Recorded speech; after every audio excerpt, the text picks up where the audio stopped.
Welcome everyone. So welcome you all here in this video. We are starting with another video of second year BDS guidance sessions. So let's discuss about the subject that you are going to study in second year. We have four subjects in second year: pathology, pharmacology, chemical industry, dental material और oral biology. ठीक है. अब जो pathology है आपकी, that is divided, that is also included in the microbiology, is also included in the pathology. So I will be discussing about the top books that you are going to study. The topics that you have to study. ठीक है, तो आपने side से देखेंगे. ठीक है. अच्छा, random material आपकी सेकेंड ईयर में अगर आपने नहीं फर्स्ट ईयर में नहीं पढ़ी, आप सेकेंड ईयर में पढ़ोगे. And same as the oral biology. ठीक है. So let's discuss about the pathology first. For pathology we have the main types, that is Robbins. अब रॉबिन्स की दो फॉर्म है, एक है बेसिक और एक है बेसिक आपके पास. ठीक है. अब आई वुड रिकमेंड कि आप बेसिक से पढ़ो, बट पीपल यूजुअली से सीनियर्स कहते हैं कि आपकी पीडीएस की नहीं बेसिक है. ठीक है. But that is not true. आपने बेसिस से ही पढ़ना है. बेसिस की ज्यादा इंपॉर्टेंट है, ज्यादा ग्रेड्स लिखी हुई है. दोनों में डिफरेंस इतना है कि सिरिंज का टॉपिक मुझे डिफरेंट लगा था दोनों के अंदर. ठीक है. और दूसरा आपकी कुछ टर्म एंड टर्मिनोलॉजीज होती है वो बेसिस में थी, बेसिक में नहीं थी. ठीक है. तो अगर 4 लाइनें एक्स्ट्रा पढ़ लोगे तो आई डोंट थिंक कि उनमें मसला होगा. ठीक है. तो आई वुड रिकमेंड कि आप बेसिस से पढ़ो. बट अगेन, अगर आपकी कॉलेज में बेसिक पढ़ाई जा रही है, आपको रिकमेंड की जा रही है, तो बेसिक पे जाओ. बट अगर नहीं ऐसा है, आपका पेपर आपको पता है कि आपने बेसिस पे आता है, तो गो फॉर बेसिस. ठीक है. For microbiology we have Levinson, and that is the only text book that we have. Like इसमें कोई शॉर्ट बुक्स नहीं है आपके पास अभी सेकेंडरी के अंदर. ठीक है. तो आप पढ़ना क्या क्या है मैं बता देती हूँ आपको. फॉर जाना पाए तो we have cell injury, inflammation, हेमोसिस एंड न्यूक्लेसिया. अब cell injury is very important and बहुत बेसिक चैप्टर है आपका. ठीक है. तो ये आपने पूरा कंप्लीटली पढ़ना है. आई वुड हाईली रिकमेंड की बेसिस से पढ़ो इसको. ठीक है. फॉर इन्फ्लेमेशन लेंदी टॉपिक है, बट बहुत ही ज्यादा डिटेल एंड बहुत इंटरेस्टिंग टॉपिक है. ठीक है. एक बार आपकी एक ही इन्फॉर्मेशन है आपका chronic inflammation and repair topic. Repair को छोड़ना नहीं है. रिपेयर बहुत इंपॉर्टेंट है. एंड लाइक आपका पेटेंट बना रहा होता है, रिपेयर पे राजी पढ़ना है. ठीक है. फॉर द हीमोसिस थोड़ा सा ड्राई है, बट अगेन इंटरेस्टिंग टॉपिक है. लाइक फॉर द प्लेटेट्स के बारे में, आपकी जो क्लॉटिंग कैसे हो रही है, ब्लीडिंग प्लेटेट्स कैसे ब्लीडिंग क्या क्यों रोकनी है, कब करना है. ठीक है. तो वो सारी चीजें आपकी हीमोसिस में आ जाएंगी, तो आपने वो भी पढ़ना है. ठीक है. इसके अलावा आपकी प्राइमरी इंटेंशन हीलिंग भी आपने इन्फ्लेमेशन में रिपेयर में जो आई थी वो भी पढ़ना है लाजमी. ठीक है. फॉर द न्यूप्लेसिया बहुत लेंथी, बहुत ड्राई है, but I would highly recommend को छोड़ो नहीं, पढ़ना लाजमी है इसको भी. ठीक है. न्यूप्लेसिया में आपके पास ऑन्कोजीन्स कौन सी होती है, पूरा ऑन्कोजीन्स कैसे होती है, कैंसर डेवलप कैसे होता है. तो जब आप ओरल पैथोलॉजी पढ़ोगे तो आपको तब हेल्प करेगा न्यूप्लेसिया के बारे में. ठीक है. जब आप ओरल पैथोलॉजी कार्सिनोमा पढ़े होगे तो वो पूरा कैंसर के बारे में दोबारा पढ़ोगे वहाँ पे. ठीक है. तो आपकी जो बेसिक स्ट्रांग होगी तो विल हेल्प यू. ठीक है. तो आपने क्या करना है, न्यूप्लेसिया को छोड़ना नहीं है. बहुत लेंथी है आई नो, बट आपने उसकी जो पूरे जो पीडीएस के 8 होती, तो आपने पूरा प्रॉपर उसको पढ़ना है. ठीक है. इसके अलावा जनरल स्पेशल पैथोलॉजी में आपके पास 3 टॉपिक्स हैं बस. एनीमिया, पेरी डिसऑर्डर जो आपका ऑलरेडी हीमो में कवर हो जाएगा. ठीक है. इसके अलावा जेनेटिक का टॉपिक, आप जेनेटिक्स में आपका जो ऑटोसोमल डोमिनेंट है, रिसेसिव डिसऑर्डर्स हैं, उसके बारे में बताना चाहिए. उनकी फीचर्स क्या होती है बताना चाहिए. इसके अलावा एनीमिया. ठीक है. एनीमिया के अंदर iron deficiency is very important, तो यू शुड नो अबाउट के फीचर्स. ठीक है. कैसे हो रहा है, क्यों हो रहा है, इसकी वजह, रीजन का ऑर्डर्स क्या क्या है, तो वो भी पढ़ना है. एनीमिया के अंदर आयरन डेफिशिएंसी एनीमिया पढ़ लो, पनीस एनीमिया पढ़ लो. ठीक है. जो आपको पढ़ाए जा रहे हैं आपके टॉपिक्स हैं तो आपने वो पढ़ने हैं सारे, स्पेशल पैथोलॉजी के लिए. ठीक है. एंड आपके जो जर्नल्स वगैरह आपके ऑप्शन की नहीं, आपको हेल्प करेंगे काफी. उसमें भी आपको बहुत ज्यादा आपको और नॉलेज मिल जाएगी वहां से भी. अच्छा, अब माइक्रो के टॉपिक्स है. माइक्रो इज वेरी ड्राई, मतलब लेवेंसन से बहुत ड्राई पढ़ने में होता है. But again I would recommend कि आपने इसकी जो चीजें पढ़नी है उसमें बेसिक एंड क्लिनिकल बायोलॉजी पूरी पढ़नी है. ये पैरासाइटोलॉजी पढ़नी है, माइक्रोलॉजी, इम्यूनोलॉजी एंड वायरोलॉजी. ठीक है. अब आपने मैंने जो मेरे पास एक शॉर्ट बुक थी माइक्रो की, I don't have a picture, जो कि पीडीएफ नहीं है उसकी ना, आपको वहाँ पे मिलेगी वो. क्योंकि मैंने वो लाहौर से ली थी बुक. तो आपके पास बायोलॉजी की बहुत अच्छी बुक थी, उसमें बहुत शॉर्ट करके उन्होंने लिखा हुआ था उसकी साइड में फीचर बायोलॉजी के बारे में. अकॉर्डिंग टू क्लासिफिकेशन, तो वो बहुत हेल्प हो जाती है वहां से. ठीक है. इफ यू वांटेड तो मैं आपको पीडीएफ सेंड कर दूंगी, मैं फोटो से करवा के आपको दे सकती हूँ वो. तो अगर आप मुझे मैसेज कर दीजिएगा उसके लिए. और पैरासाइटोलॉजी के लिए आई वुड रिकमेंड कि आप चार्ट बना लो, क्योंकि मैंने इसमें चार्ट बना के पूरी पैरासाइटोलॉजी को इन चार्ट टेबल फॉर्म में क्लासिफिकेशन के साथ पढ़ा दो, तो आपको बहुत हेल्प हो जाएगी वहां से. फार्माकोलॉजी का टॉपिक इतना लेंदी नहीं है, बहुत इजी सा हो जाता है फॉरन, तो आपने वो पढ़ लो. दैट इज इंपॉर्टेंट, नहीं छोड़ना नहीं है उसको भी. और इम्यूनो मैंने लेवेंसन से पढ़ी थी वो. ठीक है. लेवेंसन में ही पूरी इम्यून लाइक एनेट और जो है ना adaptive immune system, T cell कैसे बन रहे हैं, बी सेल कैसे आ रहे हैं, एंटीबॉडी कैसे बन रही है, तो ये सब बताना चाहिए. ठीक है. फॉर बायोलॉजी आप रिकमेंड आप स्केची से कर लो. ठीक है. बैक्टीरिया भी स्केची पे है. ठीक है. स्केची से आपको बहुत हेल्प हो जाएगी, क्योंकि मेरे पास बुक भी थी तो उसमें की पॉइंट लिखे हुए थे उसके, तो वो बहुत आसानी से मैंने पढ़ लिया था उसको वहां से. ठीक है. आप ये सारा आपका जो है ना पेपर में भी आना है और आपके वाइवा में भी होना है. ठीक है. लाइक आपको डायरेक्ट क्वेश्चन कर सकते हैं वो बायोलॉजी के बारे में, बैक्टीरिया के बारे में, क्लासिफिकेशन से हटके लाइक आपकी फीचर्स क्या हो सकती है, कौन सा बैक्टीरिया कहाँ पर है, ब्लड में कौन सा है, या आपकी जो है ना टिश्यू में कौन सा है, तो ये सारे इंपॉर्टेंट है ये सब चीजें. ठीक है. तो ये सब पढ़ने को छोड़ना नहीं है ऐसे इसमें से. आप पढ़ना कहाँ से, वो आपके पास ब्रेनलेस की वीडियोस हैं, ऑस्मोसिस की वीडियोस हैं, आपके पास एटलस की वीडियोस भी हैं, और इन जनरल पैथोलॉजी की वीडियोस भी हैं कुछ, तो आप वहां से ही पढ़ सकते हो। तो आपको इजीली हेल्प हो जाएगी, अपने नोट्स बना के आप पढ़ो ताकि आपको हेल्प हो, ठीक है। For pharmacology we have 2 books, Lippincott and कैचर, ठीक है। आप आई वुड रिकमेंड कि जो आपको टीचर्स गाइड कर रहे हैं, जो वो कह रहे हैं, आप वो वाली बुक फॉलो करें, नॉट फॉर योर बहुत सीनियर से कि आपको क्या कह रहे हैं वो लोग। क्योंकि मैंने लिपिनकॉट से पढ़ा था, बट फॉर माई जूनियर्स उन्होंने कैचर से पढ़ा, क्योंकि उनका पेपर कैचर से आया है, ठीक है। तो मैं आपको रिकमेंड करूंगी आप दोनों बुक्स पे ही फोकस रखो, लाइक अपना आप साथ दोनों पढ़ना मुश्किल है, ठीक है। तो जो टीचर्स आपकी कह रही हैं आप वाली बुक पे जाओ, डिफरेंस दोनों में इतना ज्यादा नहीं है, but again the way of presentation का डिफरेंस दोनों में आएगा जरूर, बट नॉलेज दोनों में सेम ही है। वो ऐसा नहीं कि लिपन कॉट में कोई चीज है तो वो कैसे पे नहीं है, ऐसा कुछ नहीं है, ठीक है। तो आपकी मर्जी, आप जो भी फॉलो करो, अगेन आई वुड रिकमेंड कि व्हाट टीचर्स है वो फॉलो करो, ठीक है।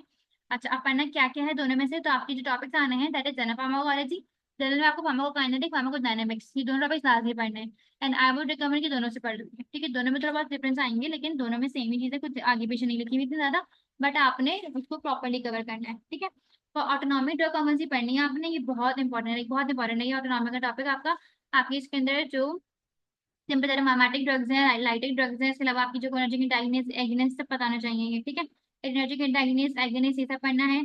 और फॉर द सीएनएस में आपके पास वो वाला चैप्टर जो आपका बेंजोडाइजेपिन हिप्नोटिक्स एंड इंद्रेडियल चैप्टर बहुत इंपॉर्टेंट है ये। इसके अलावा anti depressants, anti psychotic, anti epilepsy and anaesthesia भी बहुत इंपॉर्टेंट है, ठीक है। एनओपीओईजी पढ़ने लाजमी है।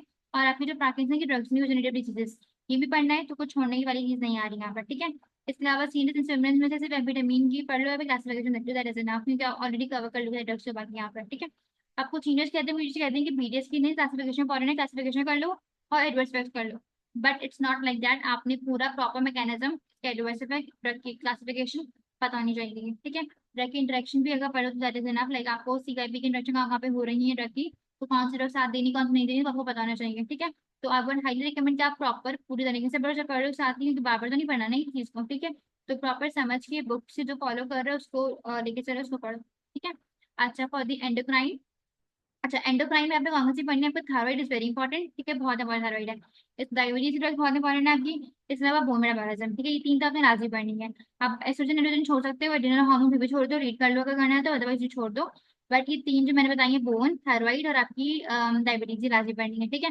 अच्छा, सीवीएस मैंने छोड़ दिया था, सीवीएस में आपने एंटी हाइपरटेंशन, डायबिटीज सभी पढ़ना है, हार्ट फेलियर की ड्रग कौन चाहिए, एंटी रिथमिया की, एंटी एंजाइना की, क्योंकि आपको जब आप आगे भी पढ़ोगे हार्ट फेलियर के बारे में, तो आपको ड्रग्स ऑलरेडी याद होंगी, ठीक है। क्योंकि आपने थर्ड ईयर में आके जनरल मेडिसिन पढ़नी है, ठीक है। जनरल मेडिसिन में ड्रग्स अगर ऑलरेडी आती होंगी, पता होगा, तो आपको हेल्प करेगा वहाँ पे थर्ड ईयर में भी, ठीक है। तो you have to study properly, like drugs की क्लासिफिकेशन आप यहाँ से पढ़ के जाओगे। और यहाँ पर लिपिडीमिया की जो टॉपिक है, यहाँ पर लिपिडीमिया, इसमें आप क्लासिफिकेशन को दैट इज इनफ, और एडवर्स इफेक्ट्स देख लो इसके, ठीक है। आप जब ड्रग पढ़ रहे हो उसी क्लासिफिकेशन के साथ ही इसके एडवर्स इफेक्ट लिख लो, तो आपको बहुत हेल्प होगी दोनों साथ से कंपेयर करने में ना। ये कोई याद रख लिखा जाएगा कि हाँ इसका एडवर्स इफेक्ट ये था इस ड्रग का ना, तो वो चीज आपको हेल्प करेगी, ठीक है। अच्छा, फॉर द कीमो, कीमो के लिए आपने सारी ड्रग्स पढ़नी है, आपके पेनिसिलिन जो 7 है वो, फोटोसिंथेसिस पढ़नी है, फ्लूरोकेनोजी पढ़नी है, टीबी की ड्रग्स बहुत इंपॉर्टेंट है, ठीक है। सेकंड जनरेशन कौन सी दो, फर्स्ट जनरेशन कौन सी देनी है, तो सारी बहुत आसान नहीं है, ठीक है, उतना मुश्किल नहीं है ये। इसके अलावा एंटी फंगल, एंटी वायरल और एंटी कैंसर बहुत ड्राई है, एंटी वायरल एंटी कैंसर बहुत ड्राई थे, मेडिसिन से बहुत दिन ड्राई, बहुत ड्राई है ये। बट अगेन क्लासिफिकेशन इंपॉर्टेंट है, इनके बारे में थोड़ा बहुत पढ़ लोगे तो दैट इज एनफ, लाइक, ठीक है। और डिटेल थोड़ी बहुत नहीं चलो इनके बारे में, बट जो बाकी शुरू के चैप्टर्स है, सेल वॉल, प्रोटीन सिंथेसिस और फ्लूरोकेनोज, ठीक है, तो ये आपने आज की रख के पढ़नी है। ये ड्रग एंटीसेप्टिक जो होती है बेसिकली, वो भी आपने लाजमी पढ़नी है ये भी, ठीक है। और टीबी, इसके अलावा कुछ ड्रग्स वो से पैक करते हैं, हिस्टामीन हो गया आपकी, सेरोटोनिन एगोनिस्ट जो है वो पढ़ने हैं। और जेडी की ड्रग्स मैंने यहाँ पे लिखा नहीं है, बट वो भी पढ़नी है। जेडी की ड्रग्स पढ़नी है, रेस्पामेस्टमा की ड्रग्स पढ़नी है आपने, पॉकेट कौन से देने हैं आपने, ठीक है। ये सब भी इंपॉर्टेंट है, ये सब भी पढ़ना है, दैट इज ऑल्सो इंपॉर्टेंट, ठीक है, that is also included in your syllabus, ठीक है।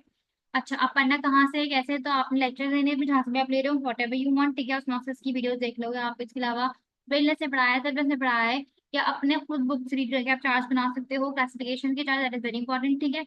रिवाइज जितना करोगे उतना आसानी होगी, ठीक है। Teacher friends discuss with your friends, ठीक है, तो आपको याद रहता है, आपको आसानी हो पढ़ने में, ठीक है। तो make it easy for your self, ठीक है। अब अगेन आई सेड कि आप सेल्फ से पढ़ लो, ऑफ मसल से पढ़ लो, ब्रेनलेस से आप खुद अपनी सीरीज पढ़ लो, सेल्फ सीरीज, ठीक है, दैट इज ऑल्सो इंपॉर्टेंट, ठीक है। अच्छा, अब thank you so much for joining the session, I will see you in the next session. Okay, so now we are talking about the computer industry. The main textbook that we are going to follow is Bird. अब Bird जो है वो बहुत ज्यादा boring और बहुत newspaper like reading लगता होता है, but again you have to study it, you have to like थोड़ी रीड करना है इसको भी। जो इंपॉर्टेंट चैप्टर्स हैं you have to compare it from the both चीजें। अच्छा, अब मेरे पास जो पर्ट है ना, इसके साथ साथ के बाद नोट्स भी फॉलो कर सकते हो, आप अपने सीनियर्स के नोट्स फॉलो कर लो, आप अपने यूनिवर्सिटी में स्लाइड्स फॉलो कर सकते हो, यू हैव बोथ ऑप्शंस, ठीक है। आई रिकमेंडेड जैसे कि आप स्लाइड से फॉलो करो, आप नोट से भी करो, ठीक है। आपका लर्निंग मटेरियल जो होगा वो नोट्स अगर आपके पास है तो आप वो ले लो। यहाँ पर जो नोट्स यहाँ पे है ये पूरे कम्प्लीटली नोट्स थे बर्ड से ही, एंड बहुत ज्यादा हेल्प हुई थी नोट्स से मुझे भी, ठीक है। अच्छा, अब ये जो नोट्स है पेमेंटेबल कम्युनिटी इंडस्ट्री के बारे में, ये you don't have, you can I can provide you, you can DM me. अच्छा, और दूसरी बात ये कि वर्ड के अलावा कोई बुक है नहीं आपके पास, ठीक है। तो आई वुड रिकमेंड कि आप वर्ड को रीड कर लो, अपने नोट्स देख लो, ठीक है। आप पढ़ना है क्या क्या है, कैसे पढ़ना है, तो वो बात कर लेते हैं हम। सबसे पहले जो मेन चैप्टर, जो बल्क चैप्टर बना रहे हैं, जो मोस्ट इंपॉर्टेंट है, जो 1 and 2 यूनिट्स, ठीक है। लिटरेचर एंड कम्युनिटी का चैप्टर बहुत इंपॉर्टेंट है, इसमें पता है आपके पास 5 चैप्टर्स आएंगे, वो आपने सारे पढ़ने हैं, ठीक है। पर under practice you have like education का चैप्टर है यहाँ पे, ओरल हेल्थ प्रमोशन का चैप्टर मेरे पास आता है, इसके अलावा डिफरेंट बहुत इंपॉर्टेंट चैप्टर्स है, लिटरेचर का चैप्टर हो गया आपका, ठीक है। तो ये सारे ही आपने पढ़ने हैं, प्रॉपरली इनको रीड करना है, ठीक है। रीड भी करना है, अपने याद भी रखना है इनको चीजों को, क्योंकि आपके बाबा में भी आपको आना चाहिए ये। तो ये थ्योरी भी अगर आपका पास पेपर से आ जाता है तो अगेन आपको बाबा में खुद बैठना, खुद देना है बाबा, ठीक है। तो बाबा की प्रिपरेशन लाजमी रखा करो अपनी, अगर पेपर पास पेपर से आ भी रहा है तब भी, ठीक है। तो आई वुड से कि आपने दोनों जगह से इनको प्रॉपरली रीड करके दोनों को प्रॉपर पढ़ना है, ठीक है। ये दो चैप्टर बहुत most important chapter I would say, ठीक है। Next is carrier classification. Carrier की जो स्टडीज हमारे पास हुई थी वो सारी पढ़नी है, इंडेक्स पढ़ने हैं सारे कैरियर्स के।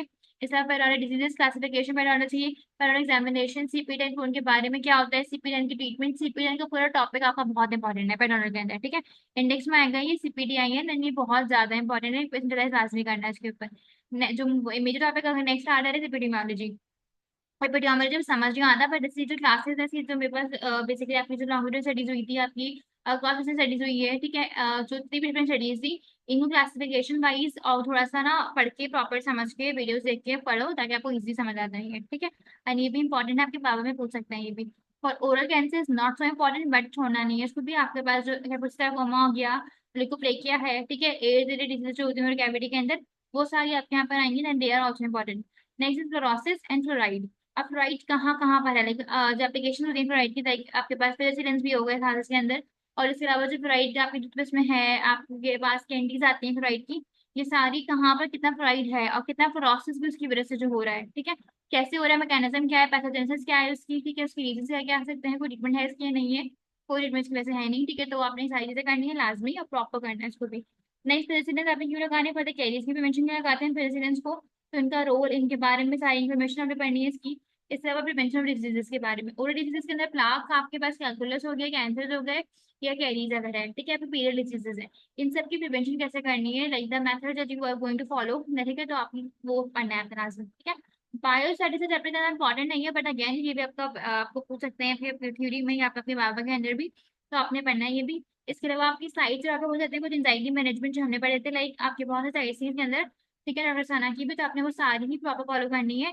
तो आई वुड से कि आप स्लाइड्स पढ़ो अपनी जो आपके पढ़ाई जा रही है, आपके पास अपने नोट्स अगर कोई है तो आप वहां से पढ़ लो, and go for the book as well, like book को छोड़ना नहीं है, बुक से भी करना है, क्योंकि बुक की lines are very important. Book से कुछ चार्ट दे सकते हैं वो, तो आपने सारी चीज देख के पढ़नी पड़ेंगी, ठीक है। आप पढ़ना है किस तरीके से, लाइक आपको मैं बार बार कह रही हूँ, चीजें की साइज बहुत इंपॉर्टेंट है, आपकी नोट्स बहुत इंपॉर्टेंट है, आपने वो फॉलो कर लो, किसी सीनियर की नोट्स है वहां से पढ़ लो, ठीक है। बुक रीड लाजमी करनी है। अपने फ्लैश कार्ड्स बना लो, लाइक फॉर एग्जाम्पल अगर आपके पास कोई वैल्यूज हैं, प्रोसेस की वैल्यूज थी, ठीक है, डिफरेंट वैल्यूज बहुत सारी थी, आपने वो पढ़नी है, वो पढ़ो। अपने साथ मिलके पढ़ाओ दूसरों को भी, और खुद भी पढ़ो, ठीक है। पास पेपर आपको आपको आइडिया आ जाएगा कि आपके पास पेपर किस तरीके से आए हुए हैं, तो आपको बहुत हेल्प होगी वहां से भी, ठीक है। तो आई थिंक ये सीडी में जितना आसान मैं कर सकती थी मैंने कर दिया है इसको। टॉपिक्स बहुत सारे हैं, मैंने कुछ कुछ से मेजोरिटी जो मेन बल्क बना रहे हैं वो मैंने यहाँ मेंशन कर दी है, बट जो नहीं यहाँ पे लिखे हुए वो भी आपने करने हैं, ठीक है। ऐसे नहीं कि नहीं करने, वो भी करने हैं। बट आई वुड से कि आपने नोट्स फॉलो कर लो और आप बुक फॉलो कर लो ये, ठीक है। तो आपका इंशाल्लाह मोस्ट ऑफ हो जाएगा ये। So thank you so much for joining the session. Allah Hafiz.